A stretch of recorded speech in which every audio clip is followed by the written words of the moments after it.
ओम हनुमते नमः। जय श्री राम। आज आषाढ़ मास कृष्ण पक्ष मंगलवार का दिन है और आज आप सभी सुनेंगे मंगलवार के दिन मंगलवार की व्रत कथा।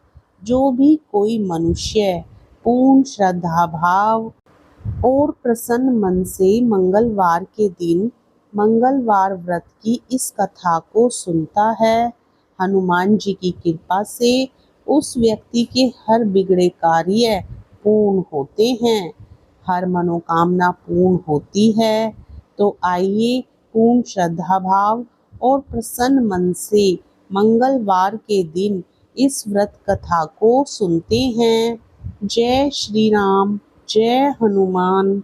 एक बार की बात है, व्यास जी ने कहा, एक बार नैमिषारण्य तीर्थ में 80,000 मुनि एकत्र होकर पुराणों के ज्ञाता श्री सूत जी से पूछने लगे, हे महामुने, आपने हमें अनेक पुराणों की कथा सुनाई है, अब कृपा करके हमें ऐसा व्रत और कथा बताएं जिसके करने से संतान की प्राप्ति हो तथा मनुष्यों को रोग शोक अग्नि सर्व दुख आदि का भय दूर हो, क्योंकि कलयुग में सभी जीवों की आयु बहुत कम है, फिर इस पर उन्हें रोग चिंता के कष्ट लगे रहेंगे, तो फिर वह श्री हरि के चरणों में अपना ध्यान कैसे लगा सकेंगे। श्री सूत जी बोले, हे मुनियों, आपने लोक कल्याण के लिए बहुत ही उत्तम बात पूछी है। एक बार युधिष्ठिर ने भगवान श्री कृष्ण से लोक कल्याण के लिए यही प्रश्न किया था। भगवान श्री कृष्ण और युधिष्ठिर का संवाद तुम्हारे सामने कहता हूँ, ध्यान देकर सुनो। एक समय पांडवों की सभा में श्री कृष्ण जी बैठे हुए थे। तब युधिष्ठिर ने भगवान श्री कृष्ण से प्रश्न किया, हे प्रभु नंद नंद गोविंदा, आपने मेरे लिए अनेकों कथा सुनाई है, आज आप कृपा करके ऐसा व्रत या कथा सुनाएं जिसके करने से मनुष्य को रोग चिंता का भय समाप्त हो और उसे पुत्र की प्राप्ति हो। हे प्रभु, बिना पुत्र के जीवन व्यर्थ है, पुत्र के बिना मनुष्य नरकगामी होता है, पुत्र के बिना मनुष्य पितृ ऋण से छुटकारा नहीं पा सकता और ना ही उसका पुनंग नामक नरक से उद्धार हो सकता है, अतः पुत्रदायक व्रत बतलाएं। श्री कृष्ण भगवान बोले, हे राजन, मैं एक प्राचीन इतिहास सुनाता हूँ, आप उसे ध्यान पूर्वक सुनो।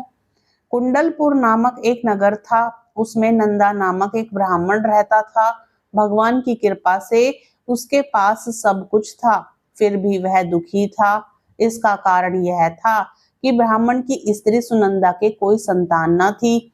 सुनंदा पतिव्रता थी, भक्ति पूर्वक श्री हनुमान जी की आराधना करती थी।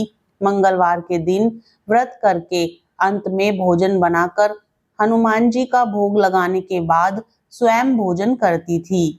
एक बार मंगलवार के दिन ब्राह्मणी गृह कार्य की अधिकता के कारण हनुमान जी को भोग न लगा सकी, तो इस पर उसे बहुत दुख हुआ। उसने कुछ भी नहीं खाया और अपने मन में प्रण किया कि अब तो अगले मंगलवार को ही हनुमान जी का भोग लगाकर अन्न जल ग्रहण करूंगी।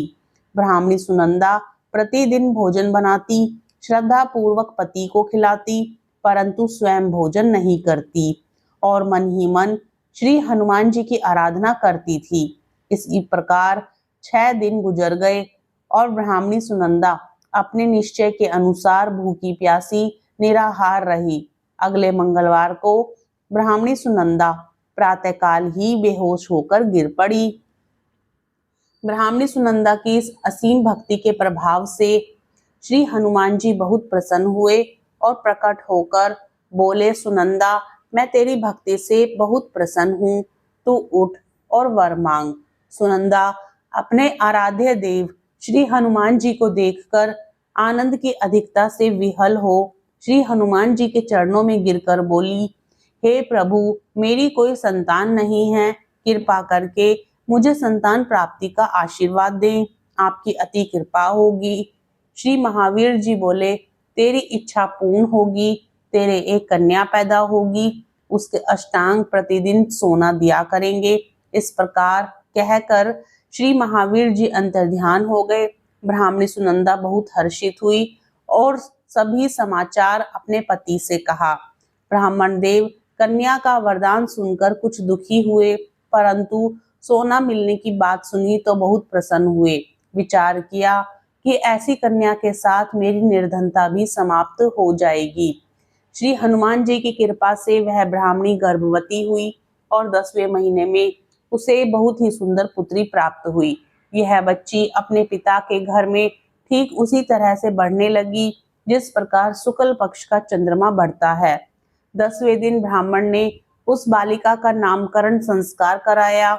उसके कुल पुरोहितों ने उस बालिका का नाम रत्नावली रखा, क्योंकि यह कन्या सोना प्रदान किया करती थी। इस कन्या ने पूर्व जन्म में बड़े ही विधान से मंगल देव का व्रत किया था। रत्नावली का अष्टांग बहुत सा सोना देता था। उस सोने से नंदा ब्राह्मण बहुत ही धनवान हो गया। अब ब्राह्मणी भी बहुत अभिमान करने लगी थी। समय बीतता रहा। अब रत्नावली 10 वर्ष की हो चुकी थी। एक दिन जब नंदा ब्राह्मण प्रसन्नचित्त था, तब सुनंदा ने अपने पति से कहा, मेरी पुत्री रत्नावली विवाह के योग्य हो गई है, अतः आप कोई सुंदर तथा योग्य वर देखकर इसका विवाह कर दें।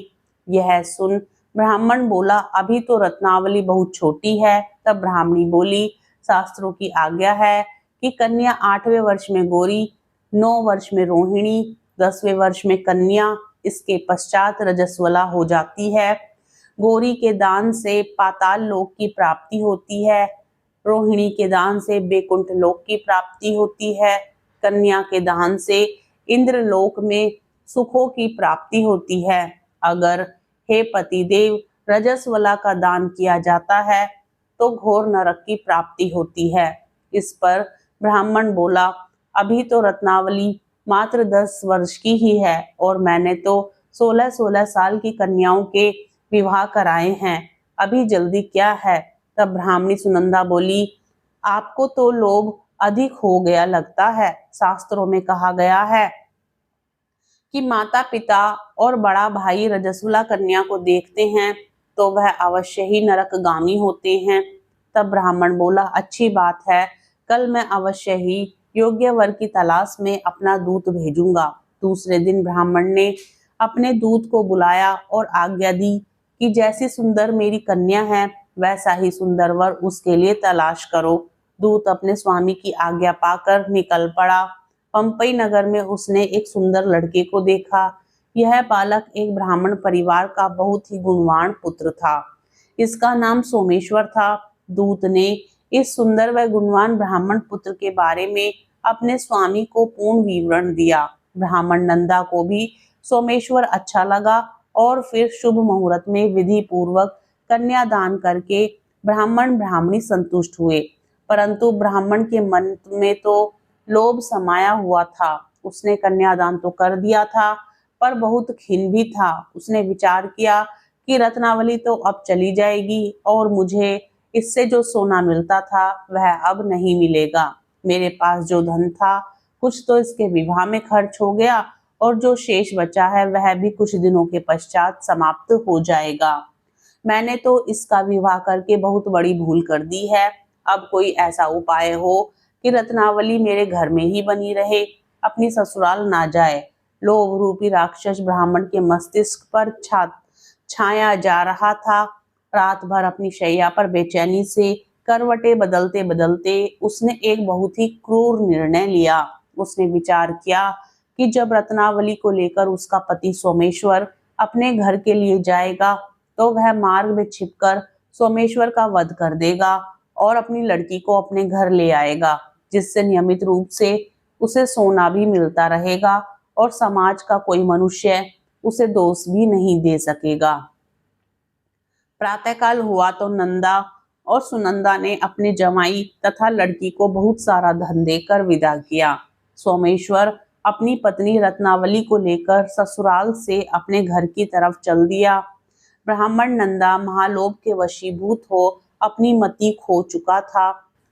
पाप पुण्य का उसे विचार ना रहा था। अपने भयानक वह क्रूर निर्णय को कार्य रूप देने के लिए उसने अपने दूत को मार्ग में अपने जमाई का वध करने के लिए भेज दिया था, ताकि रत्नावली से प्राप्त होने वाला सोना उसे हमेशा मिलता रहे और वो कभी निर्धन ना हो। ब्राह्मण के दूत ने अपने स्वामी की आज्ञा का पालन करते हुए उसके जमाई सोमेश्वर का मार्ग में ही वध कर दिया। समाचार प्राप्त कर ब्राह्मण नंदा मार्ग में पहुंचा और रुदन करती अपनी पुत्री रत्नावली से बोला, हे पुत्री, मार्ग में लुटेरों ने तेरे पति का वध कर दिया है। भगवान की इच्छा के आगे किसी का कोई वश नहीं चलता। अब तू घर चल, वहां पर ही रहकर शेष जीवन व्यतीत करना। जो भाग्य में लिखा है वही होगा। अपने पति की अकाल मृत्यु से रत्नावली बहुत दुखी हुई। करुण क्रंदन व रुदन करते हुए अपने पिता से बोली, हे पिताजी, इस संसार में जिस स्त्री का पति नहीं है उसका जीना व्यर्थ है। मैं अपने पति के साथ ही अपने शरीर को जला दूंगी और क्षति होकर अपने इस जन्म को माता पिता के नाम को तथा सास ससुर के यश को सार्थक करूंगी। ब्राह्मण नंदा अपनी पुत्री रत्नावली के वचनों को सुनकर बहुत दुखी हुआ। विचार करने लगा, मैंने व्यर्थ ही जमाई वध का पाप अपने सिर लिया।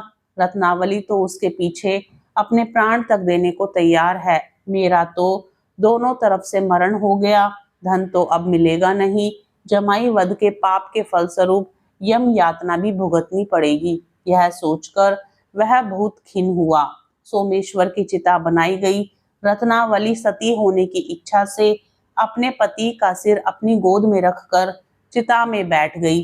जैसे ही सोमेश्वर की चिता को अग्नि लगाई गई, वैसे ही प्रसन्न हो मंगलदेव वहां प्रकट हुए और बोले, हे रत्नावली, मैं तेरी पति भक्ति से बहुत प्रसन्न हूँ, तू वर मांग। रत्नावली ने अपने पति का जीवन दान मांगा। तब मंगलदेव बोले, रत्नावली, तेरा पति अजर अमर है, यह महाविद्वान भी होगा और इसके अतिरिक्त तेरी जो इच्छा हो वर मांग। तब रत्नावली बोली, हे ग्रहों के स्वामी, यदि आप मुझ पर प्रसन्न हैं तो मुझे यह वरदान दीजिए कि जो भी मनुष्य मंगलवार के दिन प्रातःकाल लाल पुष्प लाल चंदन से पूजा करके आपका स्मरण करे, उसको रोग व्याधि ना हो, स्वजनों का कभी वियोग ना हो, सर्प अग्नि तथा शत्रुओं का भय ना रहे। जो स्त्री मंगलवार का व्रत करे वह कभी विधवा ना हो। मंगलदेव तथास्तु कहकर अंतर ध्यान हो गए। सोमेश्वर मंगलदेव की कृपा से जीवित हो उठा। रत्नावली अपने पति को पुनः प्राप्त कर बहुत प्रसन्न हुई और मंगलदेव का व्रत प्रत्येक मंगलवार को करके व्रतराज और मंगलदेव की कृपा से इस लोक में सुख ऐश्वर्य को भोगते हुए अंत में अपने पति के साथ स्वर्ग लोक को गई। प्रेम से बोली बजरंगबली हनुमान की जय। जय श्री राम। कथा पसंद आए तो वीडियो को लाइक करने के साथ ही चैनल को सब्सक्राइब भी जरूर करें। कमेंट बॉक्स में बजरंगबली हनुमान की जय, जय श्री राम अवश्य लिखें।